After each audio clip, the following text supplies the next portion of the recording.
Hi, welcome to Black Box on the Box Rock and Celluloid. So I'm going to be looking at my top 10 films by Martin Scorsese today. One of my favourite filmmakers, sure a lot of other people's favourites as well. Kind of like a sort of the custodian of cinema, Scorsese, a guy steeped in the history of cinema, a guy who's into film preservation, and a guy who's kind of more successful than ever in some ways and is still making films with a personal touch. But obviously he's kind of making little compromises to work in the system, which I think is pretty savvy, which we'll come to.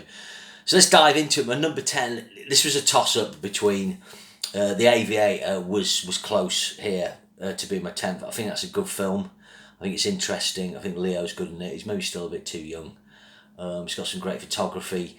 But I just went for this one because it was basically, even though it's too long, and it is flawed, and we have kind of seen it before a bit. It was just lovely to see these guys work together one last time, or what maybe the last time, and that is The Irishman. So when I say one last time, De Niro is doing the next Scorsese picture as their 10th collaboration, but obviously Al and Bobby, it's unlikely we'd be seeing them in a film together again, and obviously that Righteous Kill was absolutely dreadful. So yeah, I like this performances of Al Pacino and Joe Pesci, particularly good. Stephen Graham. De Niro was kind of doing his usual thing for me. Like I said, I thought the film was too long, but then again, the sedate nature of it kind of reflected the age that these guys are at. I actually went to a lovely little cinema near where we live. It's a 4-screen job, but it's kind of old-fashioned style, and it's got you get nice food and drinks, and it's kind of done out a bit Art Deco. And we paid quite a hefty price to go and sit in the luxury seats, but to me it felt like it was worth it, because I thought you will never ever see this on the big screen again. It had a limited run because Netflix funded it. No major studio is going to give $150-200 million to a filmmaker for this type of film anymore. The streamers will. They're already doing that, but I just don't see the way things are with the superhero genre and the way the Hollywood model is now. We're seeing the end of this. So that's The Irishman, number 10. Number 9, we think this would be higher, and it's like this for number 9 and number 8. It's a film I've got huge respect for. I do like it. I just don't love it, and it's Mean Streets. So his breakout film. Basically, he was kind of feeling a bit down. He'd done Boxcar Bertha, and then John Cassavetes, the great actor, American independent filmmaker, kind of gave him a talking to and said, look, you need to do personal films, and obviously went the indie route. I'm not sure how he got the backing, and he teamed up with De Niro. De Niro had done Bang the Drum Slowly that year as well, and that was just De Niro's breakout year, and Harvey Keitel as well. Great scene when De Niro comes in the bar, slow-mo, and he does the needle drop of Jumping Jack Flash, and that's something so many directors copy. Edgar Wright, it happens in Guardians of the Galaxy. There's any number of films that have needle drops. Tarantino, and Scorsese's maybe the guy who really pioneered that. So Mean Streets, number 9. My number 8 choice, again, you might be shocked, it's another sort of modern, well, it's 40 years old now, but again, it's a film that's really easy to admire. The cinematography is staggering. The acting, the way things are staged, editing, superb, but it's just Heart of Love for me, and it's Raging Bull. Obviously De Niro gives him a staggering performance in this, but he's such a horrible man, and it's hard to find any connection with his character because he doesn't kind of redeem himself. But De Niro with this, with Scorsese, doing the shutdown of the filming so he could go and put weight on them, and now we just expect that from actors to go and pile pounds on, even for superhero films we expect them to hit the gym and come back buff, or for James Bond like Daniel Craig, what he did to his body. But back then, actors would get in shape a bit, but they wouldn't do anything like De Niro did. They would wear a fat suit, they didn't or makeup. Basically, Bobby went the whole hog. I think in some ways, De Niro kind of left some of himself in the film. I think after that he never went that far again. He was pretty quiet for the 80s, and then he just started the Tribeca thing and just started doing a lot of films. Really with De Niro, 73 through to 1980. I mean, maybe 82, 83. You could say he's still doing the full method thing. But yeah, Michael Chapman's camera operation, and I think they wore roller skates on the boxing fight, some of the operators. Really cool. Okay, so it's number 8. Number 7, so it's weird, this is above Raging Bull, but I like to be entertained. It is flawed. I maybe didn't like it as much as the last time I saw it, but it's still a cool thing to go to the pictures, and for someone like Scorsese to make a popcorn film, and this was a big hit, $75 million gross back in '91. It's Cape Fear they're talking about. So I think De Niro starts to kind of phone in a little, not phone in a little, but he's starting to use tics and mannerisms more, and the voice he used on this he actually uses later, I think, on Men of Honor, maybe another film. But it would have benefited better. Like, Nick Nolte's good in it, but Nick Nolte is corruptible, whereas when you had Gregory Peck, Gregory Peck, it's like, he doesn't seem as corruptible, and that would be more shocking. Jessica Lange's a little wasted. Juliette Lewis breakout film. There's that disturbing scene, thumb sucking scene. But he's got some great visuals in this when he's, the fireworks in the background. De Niro sat on the wall. He's smoking the cigar in the pictures. There's a great jump cut of Nick Nolte on the phone, and he's in his car. So, Scorsese's bringing out his visual language, but it's in service of making it. Basically, it's a bogeyman thriller. There's a home invasion bit, really. There's some horrible misogyny bits in this. The bit where Ileana Douglas gets a cheek bitten off. When that shocked me at the time, and De Niro's a nasty bastard, but I just don't feel we needed to see and needed to show that. And that's there can be that in Scorsese films where he goes overboard. But he's been married 5 times, so obviously I'm not sure he gets how he gets on with the opposite sex. Number 6, again, quite strange this is this high, but I just think it's a quality film. I think Scorsese wanted, it's quite personal, and I think there's a lot of loving care and attention to this. It's the Age of Innocence. So you got great performances in this by Daniel Day-Lewis, Michelle Pfeiffer, and Winona Ryder. But the period detail's really good, and then the bits where it's kind of sort of matte painting, CGI depiction of turn of the century in New York still looks really good. One of his favourite films is The Leopard by Visconti, and Barry Lyndon by Kubrick. So he obviously wanted to make a period film where you get that luscious detail and that sort of repressed emotion thing. There's a really cool bit of the opera where he kind of does, I forget what the technique's called, but it's kind of shuttered kind of editing. Almost like a flip book, but it's a really, really good film. It kind of gets forgotten about, but it's not on TV much, but really good. So my number 5 choice, when this first came out, it was kind of disappointing. It felt like a part 2 to Goodfellas, and Heat came out about the same time, and Heat just kind of took over everyone's universe. But as time's gone on, it is a really good film in its own right. It looks stunning. There's Sharon Stone's great. There's James Woods, De Niro, Pesci. It's Casino was the one I'm talking about. It's got that great credit sequence. I think Robert Richardson is doing the cinematography by now. So, or was it Michael Ballhaus? Not sure. But he uses Ballhaus. Michael Chapman did them, and it was Michael Ballhaus and Robert Richardson were his couple of key collaborators. But in spite of its kind of following the Goodfellas formula, there's a lot of great stuff in this one. De Niro have the meeting in the desert, and the car drives across the lens of his mirrored shades and stuff like that. And obviously it's brutal. The editing as well, with the casino bit, the eye in the sky bit. It's all like the classic Marty stuff. So that's my number 5 choice. My number 4 is the King of Comedy. So this is very unusual for Scorsese. I think Sergio Leone said when he showed it at Cannes, he said, "Oh, this is your most mature film," because up until that point, Scorsese had done quite a lot of flashy editing, photography. With this, it's kind of, there's none of that. It's just pretty kind of stable camera setups and editing. I think this film it just gets some. It's one of those films that gets more prescient as time goes on. In the celebrity obsessed culture we live in. And obviously with the recent film Joker, they kind of mirrored it. But it was a flop at the time. But I think De Niro's hilarious, and when he does his joke, you do find him laughing because, he is probably good enough just about to go on, a chat show and do 5 minutes. But Sandra Bernhard's really good. Jerry Lewis, again, really that clever casting. I think Scorsese was the first person to do that, where you cast Jerry Lewis as a character, but he's kind of, Jerry Lewis had his own show And it's kind of using that meta, postmodern meta thing. Where is it like, are we watching Jerry Lewis accent, or are we commenting on Jerry Lewis? And Jerry Lewis was kind of renowned, for being quite difficult and having an ego, and not being the kind of funny guy. But then again, being funny's a lot of pressure, and I imagine, and it's comedians can be complex.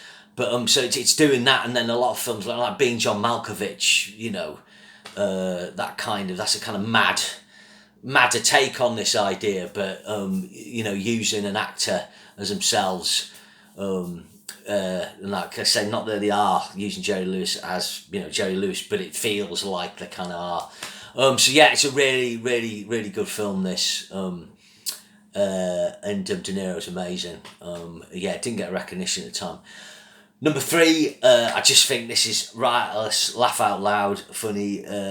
Not a return to form, because he's been making a lot of good films, but it's The Wolf of Wall Street. I think this is the best fruition of his collaboration with Leonardo DiCaprio. I think DiCaprio gives a great performance in this. The bit where he comes back drunk, and he falls in the pool and stuff. He lands his helicopter. Superb. Jonah Hill's really good. It's just, it's that thing that Scorsese does. Basically, has us empathising and being on side with the villains. So in this case, it's Wall Street brokers, corrupt Wall Street brokers. The Matthew McConaughey bit's great. Margot Robbie's great in it. Again, there's a tasteless scene in it when Leo punches in her stomach and calls her a C. I just think, this, he's not really a nice guy, but it's like, you need to kind of do that. I don't know. That's just one of the things with Scorsese films, I guess. But this was a big hit. He got Oscar nominations, and it's just a real riot. I can't remember enjoying a film more than this one at the time. But I think, DiCaprio, I was going to say, one of the things he's done, some people were kind of critical with him teaming up with Leo DiCaprio. This is a 6 collaborations coming up with this Western they're doing. But the thing is, he's a movie star, and he sells tickets. And if Scorsese wants to tell the kind of stories he does and gets access to the train set, as to quote Orson Welles, or paraphrase that, then he has to have someone who can bring in the money. And, a film like The Wolf of Wall Street, having a star of the calibre of Leonardo DiCaprio enables it to get more bums on seats. I think Scorsese's going to go the streaming route. Obviously, Netflix did The Irishman, and his new one's Paramount teaming up with Apple TV. So you're going to get more of this. I think someone like Christopher Nolan, he's going to get his budgets to do what he wants. But other filmmakers, Hollywood's so tied into the superhero, punting 200 million on that and the guaranteed take, they're not going to take the risks of the past. So you will find auteur filmmakers who, want final cut, want control, will end up going to the streamers, I think, which is a shame. But we'll just have to seek these things out at on the big screen as quick as we can. But I love The Wolf of Wall Street. And number 2 is probably his first masterpiece, Taxi Driver, 1976. So incredible cinematography. I think it's Michael Chapman. Amazing Bernard Herrmann score. He actually died before the film came out. Made this kind of weird, dark jazz score. Loads of amazing things on this, like when De Niro's close-ups on his eyes. Sometimes they're filmed at 36 frames a second, so they're just slight slow-mo. But one of my favourite bits is De Niro's on the phone with Sybil Shepherd's character. And it's an embarrassing conversation. The actual camera actually pulls away and just looks down the corridor. And I just think that's so amazing. It's not breaking the fourth wall, but it's almost like Scorsese's recognising, like, this is awful, it's going to be uncomfortable for us, so we just all have to look away. And you still get scenes like that in films now. That's a great thing about 70s cinema, that kind of freedom. And Taxi Driver was a decent-sized hit. It's not a massive hit. I think there's this kind of myth that all the movie brat films were massive hits. There's Godfather was, Jaws was, Star Wars. The other kind of films were decent, made decent money. But it kind of went sour at the end of the 70s. But this is great. De Niro's fantastic. I remember going to see this the first time I actually saw it at a small cinema. on a single kind of screening thing, and it was that weird seeing the blood, because he made the blood lighter. He had to on the print because the censor said it was too dark. Keitel's great. Peter Boyle, Albert Brooks is in it. Jodie Foster's amazing. Yeah, really, really dark film. Yeah, amazing. So let's go back through the top 10. The Irishman, 10, 9 Mean Streets, 8 Raging Bull, 7 Cape Fear, 6 The Age of Innocence, 5 Casino, 4 King of Comedy, 3 The Wolf of Wall Street, and 2 Taxi Driver. Just talk a little bit about ones that didn't make the cut. I mentioned The Aviator before, and obviously doesn't live there anymore. Obviously, never liked Bringing Out the Dead because couldn't get into that. I was really disappointed with that at the time. Gangs in New York, kind of 5 out of 10. This big personal thing you wanted to make. Again, you're not going to get a film made like this again. What was the budget on this? I think it was about $150 million. Yeah, 100 million, but it's 20 years ago. He went to Cinetta Studios. Probably not pronounced it right in Italy, but amazing. Daniel Day-Lewis' performance, the bit where he does the speech and he taps his glass eye with the knife, brilliant. But it just didn't quite hang together for me. Departed, I do like The Departed. People knock it because if you watch Infernal Affairs, I think, it is just virtually a straight remake. But the acting's really good. I love Martin Sheen in it. It's really shocking, his death scene. Matt Damon's good. Matt Wahlberg. Jack Nicholson's really good in it. Kind of the last top thing he did. I don't think Marty should have won the Oscar for it, but it was kind of like his turn. But he's done better films. But again, he had DiCaprio in it. That means the film got an audience. Shutter Island next with Leo, quite interesting. He's doing a kind of psychological thriller horror film. Again, I was kind of sort of 5 out of 10 at the time on this. I kind of saw the twist coming early on. But I do think it's good. I'd like to watch it again. Then there's Hugo. Didn't see this in 3D at the pictures, but when I watched it in 2D, you could see, how Scorsese really embraced the 3D process. I think this is a lovely film, really personal. This is, it was a good shout to as a kind of, wild card really for the top 10. Lovely the story because it's a history of cinema, and you've got the George Méliès character, Ben Kingsley. When that's revealed, it's really good. Love that. Silence, this is quite interesting. This one, when this came out, I actually went down to the pictures on a bank holiday at Christmas or New Year. I just went straight out, kind of first day, second day it was on, and about a few people in the cinema. It was just lovely to go out and just watch the Scorsese on the big screen. So, interesting film. I didn't love it, but, that's the kind of thing. I mean, looking at the budget of this, was it... Yeah, it's a low budget, this $40 to $50 million. Again, a reasonable chunk.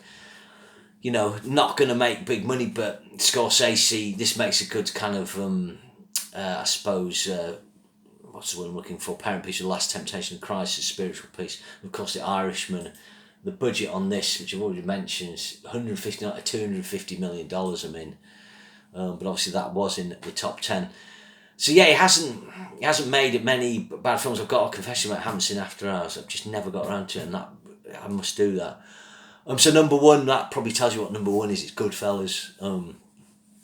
The reason this is number one is it's just so entertaining. It's just so well executed. It's a film that at the time, it was a decent sized hit, and it grossed $47 million. I mean, if you released it now, it grossed $100 million. But obviously lost out on the Oscars to Dances with Wolves. But I remember seeing this one. I didn't go and see the pictures. I don't know why. I was like, I must see Goodfellas. It got amazing reviews. I just didn't. And then I watched it on video one night with mates. I was just like, this is fucking brilliant. Just right from the outset. And I don't know many people who don't love this film. It may be, one of the most loved films and some of the best films of the last 30 years. I think the only film that probably beats it for me is Heat. But Pesci, De Niro, great. All the supporting cast, Paul Sorvino. But I think Lorraine Bracco and Ray Liotta stand out. I think Ray Liotta should have had an Oscar nomination for this. I think he's great in this. It really is, he really holds the film together. There's numerous great scenes in it. And, there's the classic Steadicam take. Now, these kind of shots are routine, but at the time to do choreography of that in such an enclosed space was a real feat. I think it's still probably one of the most famous long takes when he goes in through the bar and through the kitchen and so on. So yeah, that's my number one, Scorsese. He's great filmmaker. He's still doing it for me. There's not many filmmakers of his age who can still pull some out of the bag. He's 79 this year, so or next year. Was he 80 next year? Anyway, or maybe he's 80 now. Yeah, amazing. So thanks very much for checking it out. Remember to share and subscribe if you like these, and I'll see you again soon. Thanks.